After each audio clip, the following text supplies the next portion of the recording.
లేని వారికి ఈ మాటల వల్ల ఆదరణ రావాలి. దేవుని మాటలు బలపరిచే మాటలు. ఎందుకంటే ఒక స్త్రీ పాపములు పట్టబడినప్పుడు అందరూ రాజు తీసి ఆమె మీద విసిరి ఆమెను కొట్టడానికి ప్రయత్నం చేస్తున్నప్పుడు, నిస్సహాయ స్థితిలో, ఆధారం లేని పరిస్థితుల్లో, నెమ్మది లేని పరిస్థితిలో, ఇక జీవితం అర్థమైపోతుందేమన్న పరిస్థితిలో, తన బాధను ఎవరికి చెప్పుకోవాలో అర్థం కాని స్థితిలో ఆమె ఉన్నప్పుడు ఆమె ఎవరెందుకు వచ్చిందో తెలుసా? యేసయ్య పాదాల కింద పడింది. ఆమె ఎక్కడికి వెళ్ళాలో తోచలేదు.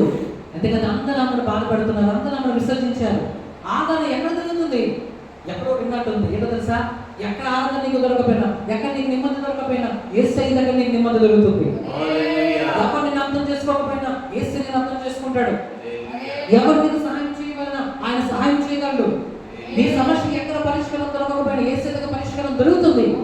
అందుకని ఆయన నిన్ను చేసిన వాడు, ఆయన నిన్ను ప్రేమించిన వాడు, నీ కొరకు తన ప్రాణాలు పెట్టాడు, నీ కొరకు తన రక్తం కార్చాడు, నీ కొరకు త్వరగా రాబోతున్నాడు రెండవ రాకడలో. కాబట్టి ఆయన ఎందుకు వెళ్ళు అని ఎవరో చెప్పినట్టున్నారు. వెంటనే ఆమె పరిగెత్తుకొని యేసయ్య యొక్క పాదాల మీద పడింది. అందరూ రాయి పట్టుకొని వచ్చారు ఆమెను చంపడానికి, ఆమెకు మరణ శిక్ష విధించడానికి. ఎందుకంటే వారి ఆలోచన ప్రకారం, వారి యొక్క తలపు ప్రకారం ఏంటంటే తప్పు చేసిన వ్యక్తి మన రాళ్ళు నువ్వి చంపుతారు, కొడతారు. సో అందరూ వచ్చేసారు. ఇంకా ఆదరణ లేదు, ఎవరు ఆమె పక్షాన మాట్లాడేవారు లేరు. కాబట్టి ఆమె వెళ్ళి యేసయ్య పాదాల మీద పడింది. ప్రభువా నాకు సహాయం చేయము అంటే ప్రభు అంకే మాట అన్నారమ్మా, ఎవరు నిన్ను శిక్షించలేదా? లేదు ప్రభా, ఎవరు నన్ను శిక్షించలేదు. నేను కూడా నిన్ను శిక్షించే శక్తి నాకు మాత్రమే ఉంది. అయినా నేను నిన్ను శిక్షించను. ఎందుకంటే నేను నిన్ను ప్రేమిస్తున్నాను, నేను క్షమిస్తాను. అమ్మా ఈ పాపం ఇంకా చెయ్యొద్దు అని చెప్పాడు. వాళ్ళ వైపు చూశాడు. ఒకే మాట యేసయ్య అన్నారు. ఏమన్నా తెలుసా? వాళ్ళ వైపు చూసి మీలో పాపము లేనివాడు మొట్టమొదటిగా రాయి తీసి ఈమె మీద, మీలో పరిశుద్ధులు ఉంటే, మీలో పవిత్రులు ఉంటే, మీలో నీతిమంతులు ఉంటే, మీలో యథార్థవంతులు ఉంటే, ఏ పాపము చేయని వాడు ఉంటే ఏం చేయాలి?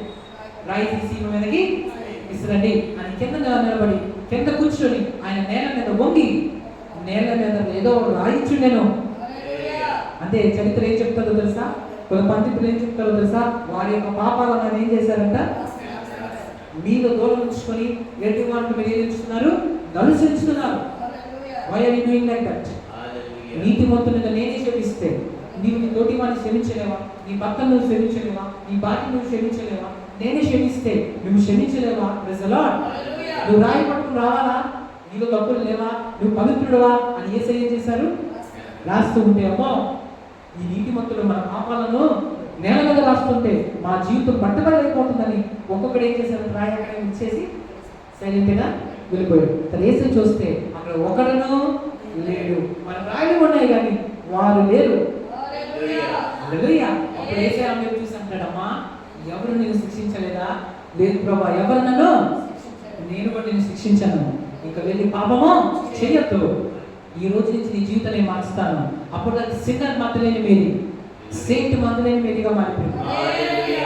యేసయ్య చనిపోయిన తర్వాత, అంటే కన్ను మూసిన తర్వాత, నిద్రపోయిన తర్వాత, తిరిగి లేచిన తర్వాత యేసయ్యని మొట్టమొదటిగా చూసిన వ్యక్తి ఒక స్త్రీ. ఆ స్త్రీ ఎవరో కాదు, ఈ మగ్దలేని మరియ. Praise the lord. ఈవిడ యేసయ్యని ఫస్ట్ టైం చూసిన వ్యక్తి. అప్పుడు ఏడ్చుచుంది.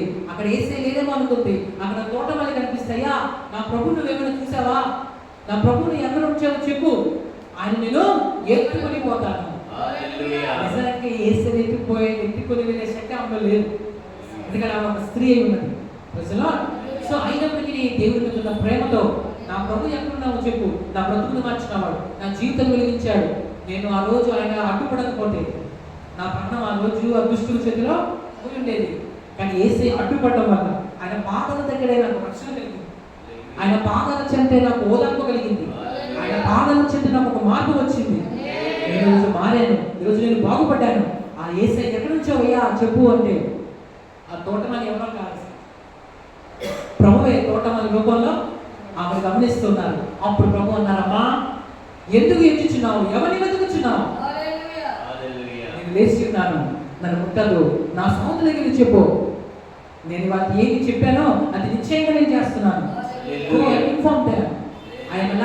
నేను మృతులైన ఒక మారు మృతులైతిని, కానీ ఇరవై కాలం సజీవులై ఉన్నాను. అందులో తెలుసా, మృతులుగా ఉన్న వ్యక్తి మనం పిలిస్తే పలకడు, మన ప్రార్థన వినడు. సజీవుడు అంటే నీ ప్రార్థనలు వింటాడు, నీ కన్నిటిని చూస్తాడు, నీ కోసం దిగి వస్తాడు, నీ కోసం కదులుతాడు, నీకు సహాయం చేస్తాడు, నీ పక్షాన పరిష్కారం చూపిస్తాడు, నేను నిలబెడతాడు, బాగు చేస్తాడు, నిలబెట్టి నేను నీతో ఉన్నాను అని, తాను నీతో ఉన్నాడని రుజువు చేసి ఇతరులకు కూడా చూపిస్తాడు. ప్రజలందరూ కూడా ఒప్పుకొని తీరుతారు. తెలుసా, నిజంగా ఈ సహోదరి దేవుని చెంది దీవించబడ్డాడు. నిజంగా ఈ సహోదరుడు దేవుడితో ఉన్నవాడు. నిజంగా వీరి దేవుడికి వీళ్ళు విడిచిపెట్టలేదు, వీరి దేవుడికి వీళ్ళు సిగ్గుపరచలేదు. వీరి స్థితి మాకు తెలుసు, ఈరోజు వీళ్ళు ఉన్నత స్థానంలో ఉన్నారు, వీరి దేవుడు గొప్పవాడు అని ప్రజలు ఒప్పుకునే విధంగా మన దేవుడు చేయగల సమర్థుడైనాడు. ప్రజలు